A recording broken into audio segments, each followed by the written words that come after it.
Hola a todos, soy Sergio Ulloa y este es su podcast Digno de Compartir.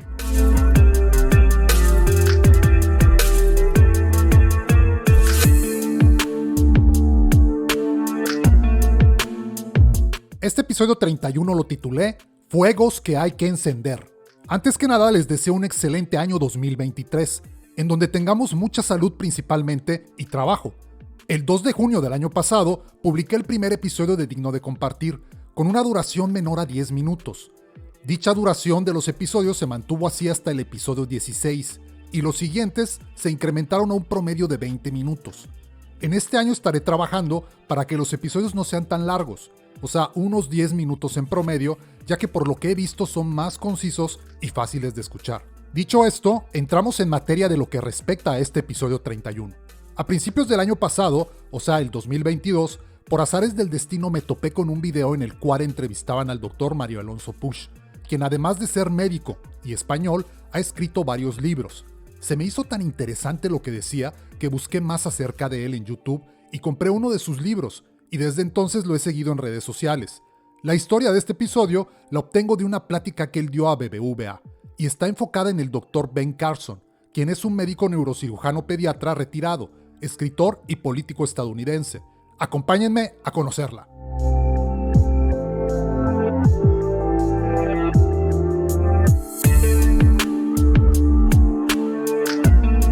Comenta: algunos tal vez me conozcáis, otros no me conozcáis.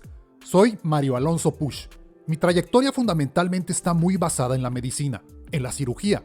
26 años en quirófanos en distintos países y siempre muy marcada por el interés de cómo un médico puede verdaderamente conectar con otro ser humano y ayudarle a hacer frente a desafíos que a veces son francamente serios. Mi interés por la educación es mi interés por sacar del ser humano lo que verdaderamente tiene dentro. Yo no creo que ningún ser humano esté llamado a la mediocridad. No lo creo, realmente es que no lo creo. Creo que todo ser humano está llamado a la grandeza, y la grandeza no la define la cultura. La grandeza es una cosa que la define nuestra propia naturaleza. La palabra educación en el fondo quiere decir sacar de dentro, es decir, no somos cubos vacíos que hay que llenar, sino fuegos que hay que encender. En este sentido, me gustaría contarles una historia que me ha marcado mucho. He hablado en distintos foros sobre esta historia, porque señala lo que para mí es la diferencia entre profesores y maestros. En 1951, en la ciudad de Detroit, nace un joven, un chico de color, que pronto nota lo que es la pérdida, porque siendo jovencito, el padre se va y se queda la madre, una mujer que no tenía estudios, una mujer que había dedicado a cuidar de sus hijos, y se ve con esta situación de tener que sacar adelante una familia, sin que en ese momento entrara ninguna ayuda económica. Se dedica a limpiar apartamentos, hospitales, etc. Y claro, cuando uno ha vivido en la ciudad de Detroit como he vivido yo trabajé en un hospital que se llama Henry Ford, en neurocirugía. Cuando uno ha vivido allí, pues se da cuenta de que Detroit puede ser una ciudad apasionante, pero en ciertas épocas de la historia ha sido una ciudad bastante complicada. En los años 50, verdaderamente había un apartheid, una especie de apartheid, es decir, las personas de color debían sentarse en sitios distintos que las personas blancas, tenían que ir a baños diferentes, etcétera, etcétera. Y claro, este chico era un chico de color, era un chico pobre, y que pronto pues fue destacando no por su talento, sino por lo que consideraban que era su estupidez. Tampoco por su serenidad, sino por su tendencia, su temperamento violento.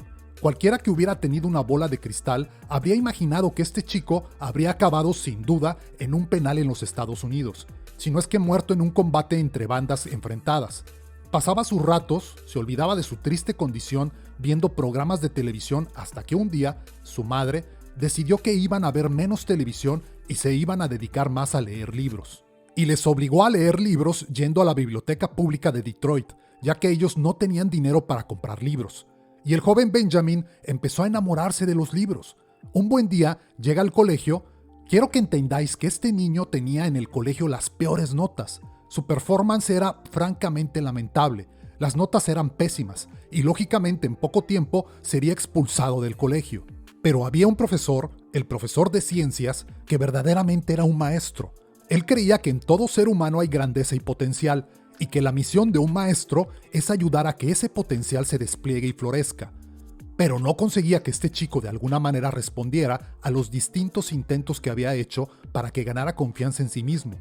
Un día, el maestro aparece con una piedra muy rara. La levanta delante de la clase y pregunta: ¿qué es esto? Se produce un silencio porque nadie sabe lo que es eso salvo una persona, que ya os imagináis quién era: Benjamin. Pero Benjamin era el tonto de la clase. La primera pregunta es: ¿por qué lo sabía Benjamin? Benjamin lo sabía porque en la biblioteca pública se había dedicado a leer libros de ciencias y por casualidad o sincronicidad, quién sabe, había encontrado libros sobre minerales y había una foto de esa piedra. ¿Pero vosotros pensáis que el tonto de la clase se atreve a hablar? No, porque tú mismo ya matas la respuesta antes de que nazca. Es imposible. Si no lo sabe el resto, tengo que estar equivocado, aunque parezca que estoy en lo correcto. Pero el profesor sostenía la roca. ¿De verdad que nadie sabe lo que es esta roca?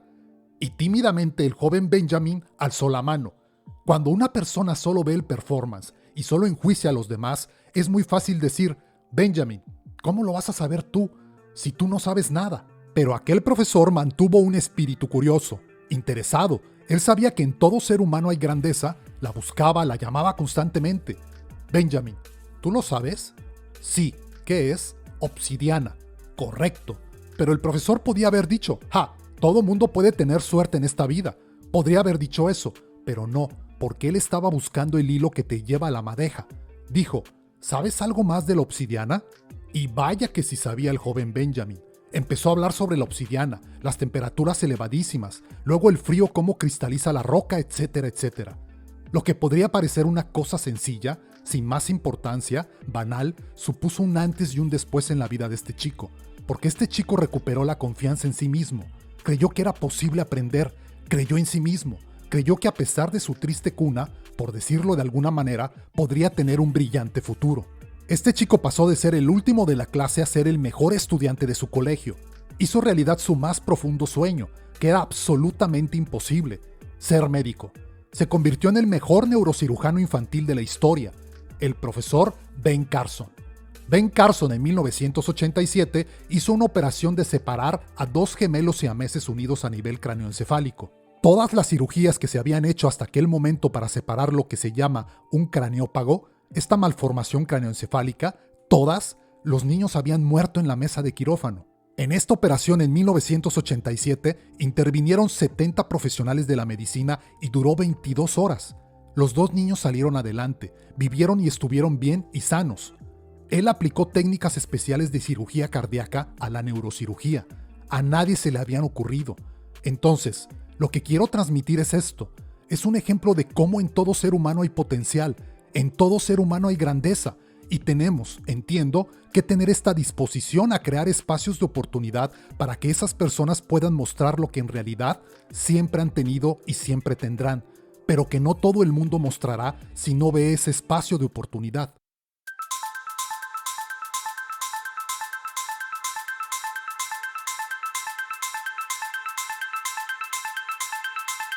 Es impresionante cómo nos podemos sabotear nosotros mismos, cómo nos hace falta confiar en nosotros mismos. Cuando el profesor pregunta si alguien sabía qué era esa roca, Benjamin lo sabía, pero como dice el Dr. Push, matamos la respuesta antes de que nazca.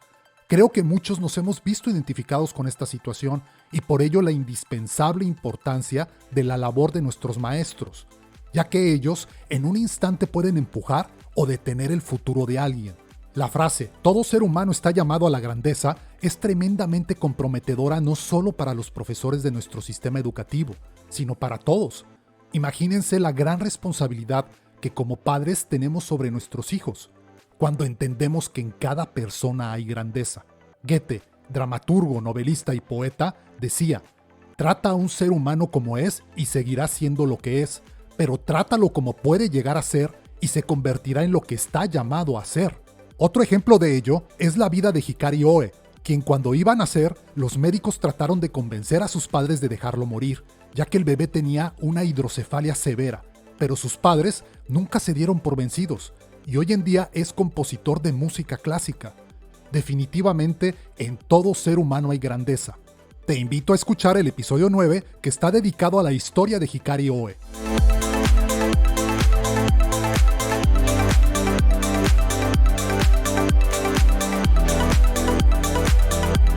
Espero les haya gustado y sea digno de compartir para ustedes.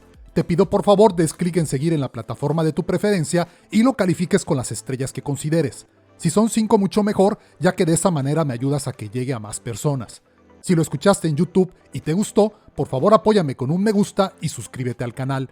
Nos escuchamos en un nuevo episodio el próximo lunes. Un abrazo y excelente inicio de semana.